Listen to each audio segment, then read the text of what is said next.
எல்லோருக்கும் வணக்கம். என் பேர் வந்து தனுஷ்குமார். நான் வந்து கரூர் மாவட்டத்திலேருந்து வரேன்.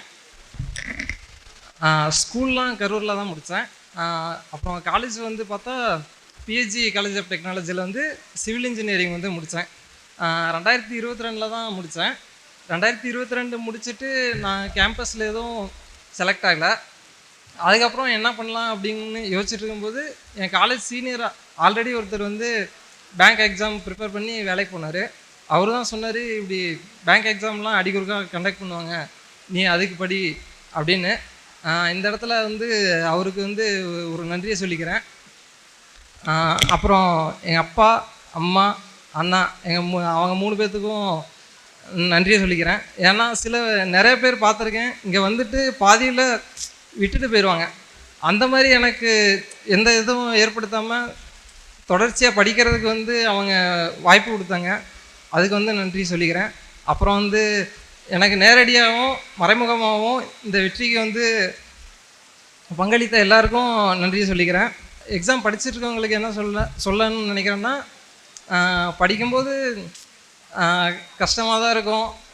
சில நேரம் விட்டுட்டு போயிடலாமா, என்ன மார்க்கே வர மாட்டேங்குது, கூட இருக்கவங்கலாம் போவாங்க, அந்த மாதிரிலாம் இருக்கும். அது எல்லாருக்கும் இருக்கிறது தான். அதை நினச்சி எதுவும் பயப்படாதீங்க. எக்ஸாம் வந்து விட்டுட்டு போகணும் அப்படின்னு மட்டும் நினச்சிடாதீங்க. கொஞ்சம் வேணால் தள்ளி போகலாம், கண்டிப்பாக கிடச்சிரும். அதுதான் உங்களுக்கு சொல்லணும். அப்புறம் வந்து இன்னொன்று சொல்லணும்.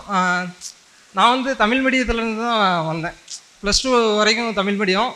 அப்புறம் வந்து காலேஜ் மட்டும்தான் இங்கிலீஷு. அதுவும் ஃபஸ்ட்டு போய் 1.5 வருஷம் தான் ரெகுலர் கிளாஸ் இருந்துச்சு. அப்புறம் வந்து ஆன்லைன் தான். அதெல்லாம் சரியாக படிக்கலை, இது பண்ணல. இப்படி டிகிரி மட்டும் முடிச்சிட்டேன். இங்கிலீஷ் வந்து ஸ்கூல் வரைக்கும் என்ன படித்தனோ அதே தான். அதனால் என்ன சொல்கிறேன்னா, தமிழ் மீடியத்துலேருந்து வர்றீங்கன்னா நீங்கள் ஒன்றும் தயக்கப்பட வேண்டாம். இப்போ போயிட்டு பேங்க்னா எல்லாம் இங்கிலீஷாக இருக்கும் அப்படின்னு நீங்கள் எதுவும் தயக்கப்பட வேண்டாம். நீங்கள் தமிழ் மீடியமாக இருந்தாலும் வரலாம், அதை வந்து சொல்லிக்கிறேன். அப்புறம் வந்து என்னென்னா, உங்களை கூட இருக்கவங்க எப்போயுமே மோட்டிவேட் பண்ணுவாங்கன்னு எதிர்பார்க்க வேண்டாம். சில சமயம் அவங்களும் ஏதாச்சும் முகம் சொல்லிக்கலாம், என்ன வேணாலும் பண்ணலாம். எனக்கு வந்து நான் என்னை மோட்டிவேட் பண்ணுற ஒரு விஷயம் என்னென்னா, கிரிக்கெட்டு தான் என்னை மோட்டிவேட் பண்ணும். நான் கிரிக்கெட்டை வந்து பெருசாக நிறையா ஃபாலோ பண்ணுவேன். வாரம் இங்கேயும் கூட வாரம் ஞாயிற்றுக்கிழமை விளையாட போயிடுவேன். கிரிக்கெட் வந்து காலையில் ஒரு 3 மணி நேரம் கொடுத்துருவேன். ஞாயிற்றுக்கிழமையானா 3 மணி நேரம் அது கொடுத்துருவேன். என்னை யாரும் மோட்டிவேட் பண்ணாத சமயம் கூட என்னை கிரிக்கெட் தான் மோட்டிவேட் பண்ணுச்சு. நிறையா ஃபுல்லாக எல்லா மேட்ச்சும் பார்ப்பேன், ஒரு மேட்ச் விடாமல் பார்ப்பேன். வீட்டில் இருந்தாலும் சரி, இங்கே இருந்தாலும் சரி, அதையும் பார்ப்பேன், படிக்கிறதும் செய்வேன், எல்லாமே பண்ணுவேன். அதுக்கப்புறம் கிரிக்கெட் பார்க்க எனக்கு புரிய ஆரம்பிச்சிது. இப்போ நம்ம ப்ரிலிம்ஸ் எழுதுகிறோம்னா அது ஒரு T20 மேட்ச் மாதிரி தடாபடியாக அடிப்பாங்க. அது மாதிரி தான் நம்ம ஸ்பீடு போடணும், இது பண்ணணும். அந்த மாதிரி இப்போ நம்ம மெயின்ஸ் எடுத்துக்கிட்டோன்னா ஒரு ODI மேட்ச் மாதிரி. ஃபஸ்ட்டு வந்து செட்டில் ஆகணும், போய் சூஸ் பண்ண தெரியணும், எந்த கொஸ்டின் எடுக்கணும், எப்படி போகணும் அப்படின்னு சூஸ் பண்ண தெரியணும். அப்படி தான் நான் கிரிக்கெட்டை வந்து ரொம்ப கனெக்ட் பண்ணிக்கிட்டேன். எனக்கு கூட இருக்கவங்க கூட நினைப்பாங்க, என்னடா வாரம் ஆனால் விளையாட போயிடுறான் அப்படின்லாம் நினைப்பாங்க. அப்புறம் வந்து வாழ்க்கை வந்து டெஸ்ட் கிரிக்கெட்டு, அது பெரிய ஒரு இன்னிங்ஸு.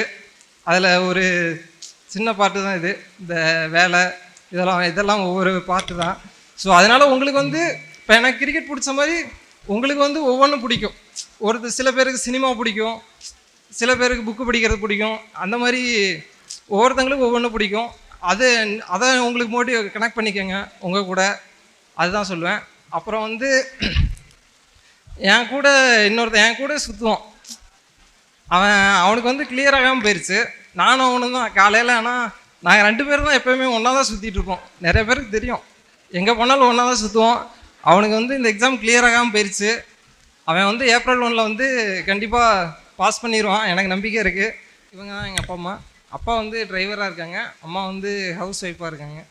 தனுஷ்குமாருக்கு சுரேஷ் அகாடமி நன்றி. சுரேஷ் IAS அகாடமி, வெற்றியின் முகவரி.